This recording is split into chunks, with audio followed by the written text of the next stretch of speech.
มาพาพวกหลานเรียนหนังสือมื้อนี้วันพฤหัสวันที่20 เดือน 11 พฤศจิกายน ปี 2025โดยมื้อนี้เฮาเรียนหน่วยข้าวหัวข้อประเภทของข้าวเหนียวและข้าวเจ้า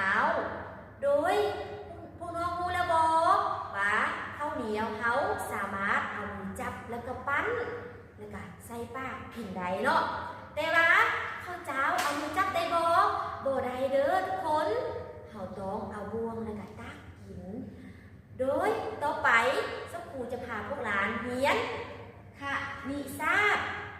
โดยวันนี้สมุดติ้งจะพาพวกหลานเรียนนับเลข1 ถึง 5พวกหลานพร้อมแล้วบ่ถ้าพร้อมแล้วเรามานับกันเนาะ1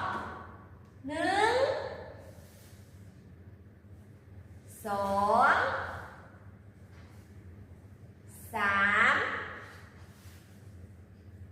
4 5โดยคน